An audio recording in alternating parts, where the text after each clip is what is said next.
Hi there. So this is a bit of a different video to what I usually do. Um, the reason for that is because I'm basically working on this big video right now, and I am barely a quarter of the way through the script. So I it's taking a long time. Like I'm about 7,000 words in, like 14 pages into it, and barely a quarter of the way. So look forward to that. Very excited for that. But for now, videos on this channel are probably going to be quite slow, but also quite like less kind of long periods of time in which I film and then cut it down into a video. Simply because I want to keep working on this video that I have going in the background. Anyway, so if you don't know me, hi, I'm Luke, or Paper Beans. Paper is also fine. And I have Tourette syndrome. I was diagnosed with Tourette's back in 2021 by Dr. Carl Council, who works for the NHS in the Grampian area specifically. Um, which that's all I'm going to say about where I live. No, you don't get to know more information. Anyway, so yeah, yeah. Uh, Another thing that you may not be aware of with Tourette's is there are different types of tics. So tics are involuntary movements in words and phrases, and sounds. But there are different types of that. So the most commonly known type is coprolalia, which is involuntary repetition of obscene words. There's also copropraxia, which is obscene gestures. But for like the three types that I'm going to say, there are also the praxia, which is the gesture side of it. But just to make things easier, I'm just gonna say the lalia. So there is also palilalia, which involves repetition of your own words and phrases. I have that, and I also have echolalia, which is involuntary repetition of others' words and phrases. Um, that is important for later on, because it's important for later on. Anyway, so if you kind of, I don't know how open I was about this on this channel, I can't remember, but I throughout the time of before I got diagnosed and for a few years after I was diagnosed, I had a boyfriend. This boyfriend and we were together from 2017 to 2024.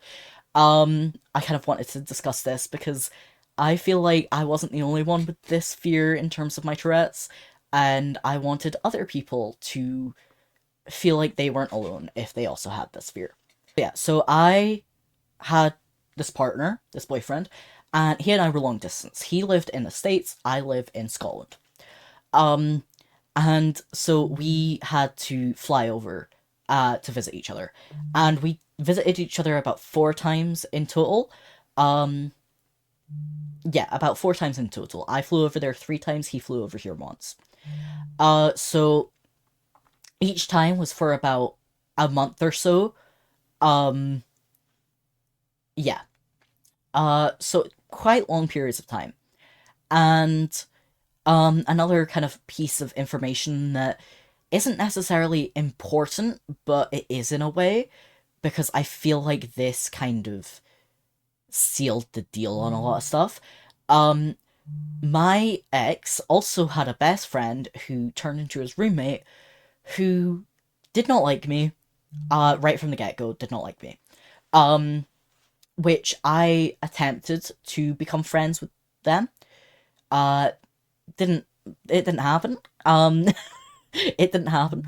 And yeah. So just so we're aware, that friend turned into my ex's roommate later on, um, which is where we're going to pick up. So, this was about July 2024, and I had flown over to the States to visit my boyfriend again. And now everybody who was living within the confines of the apartment that we were staying in for that I was staying in for the month, was aware that I had Tourette's, right? Or they should have been. Like, nobody was meeting me for the first time, and I was like, making weird movements or stuff. Like, everybody who I was around should have been aware of my Tourette's. And I say that because I feel like it's common knowledge that Tourette's can come with swearing. And it's basically everything is involuntary from the Tourette side of things. So while it can be offensive, you kind of don't really have anybody to blame. I was visiting my ex and his roommate, and this was the last time of the 4 times that we visited, and right from the get go, I was picked up from the airport by my ex, and we're about 5 minutes into the drive back to his apartment, and he starts yelling at a, another driver. He's got those windows rolled up, so nobody can hear it besides me. Um, and calls this driver the arsler. I'm like, oh, what? You've never said that before. You prided yourself on never saying that. Because we had this discussion about a certain YouTuber who said and defended his use of the arsler. This was like October 2023 that we just had that discussion, and then 2024 came, and he suddenly starts saying the arsler. And so I'm like, oh, you prided yourself on never saying that. What's changed? And he's basically like, oh yeah, I've decided it's funny. And I'm like, kind of okay, like, bit weird, but I'm sure whatever floats your boat. But you know, really from the get go, that should have been my sign that my ex was going to continue to say this word, and I was probably going to pick it up as a tick. So the days go on, and I'm hearing my ex and his roommate say the R word, the R slur, whatever you want to call it, about once a day, at least. And it wasn't just, oh, I'm such a huh, it's you are. And like calling each other it. And I I was called it a few times, and I mean, it made me uncomfortable, but I was kind of like, okay. I mean, I don't want to be the one to start anything, so I'm just gonna keep it in. But whatever. Anyway, that's not the point. That's not the point. That was my own problem. Yeah. Anyway. But what is the point is like I said, I have echolalia. And, um, my partner was fairly aware of this. Didn't necessarily know the name of it, but he knew that I pick up other people's words as tics. He knew that that was a part of Tourette's. And, um, I mean, I'm not saying that people need to censor themselves around me, but I just found it really interesting that as soon as he moved in with his roommate, he started saying the R slur, um, which he claims he could say it because he has autism. Now, I also have autism. I have never used that word once. I mean, whatever, if you feel like you can reclaim it, whatever, but I feel like reclaiming it is using it about yourself as opposed to about other people. Um, like, like I sometimes will happily call myself the F slur because I'm gay. I'm like, huh, I'm such a but it's not really like I feel like it's different to calling other people it who aren't necessarily okay with reclaiming it. If that makes sense. If that makes sense. Hopefully that makes sense. Anyway, the reason I say that is because I quite quickly picked up saying the R slur as a tick.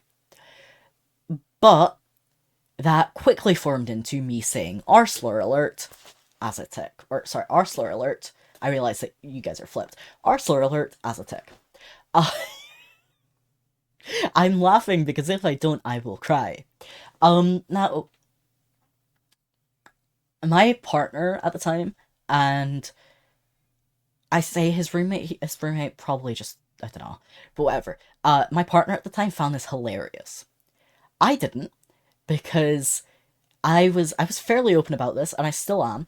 One of my biggest fears when I was first diagnosed with Tourette's is that I was going to develop swearing as a tic. Um, Now, I'm not saying that to try and be like, oh, people who swear as tics are lesser than me, because they aren't. We all have the same condition. Um, but more so because I didn't want my family to look at me differently. And I knew that going about and having a swearing tic would not only cause my family to look at me differently, but it would cause the public to look at me differently, more so than they already do because I have Tourette's. So I didn't want to add to the stress, and it was a big fear of mine for years, like to the point where I had nightmares about this. So the fact that my boyfriend at the time, the person who was supposed to care for me a lot, not only caused me to develop this tic, because whatever, it happens, you say things, you slip up, I can develop it as a tic, as I can develop anything as a tic practically immediately. But not only did that happen, but the fact that he also found it really funny, even after, because I immediately went, oh yeah, that's a tic now. I hate it, or something like that. Um, or like, like kind of, but I said it more like kind of upset, and he found it funny. It was kind of a bit, Anyway, it's been months now. It's been almost a year since that tic developed, and I still have it. Uh, my tics have actually calmed down during the filming of this video. Um, during the 12 minutes,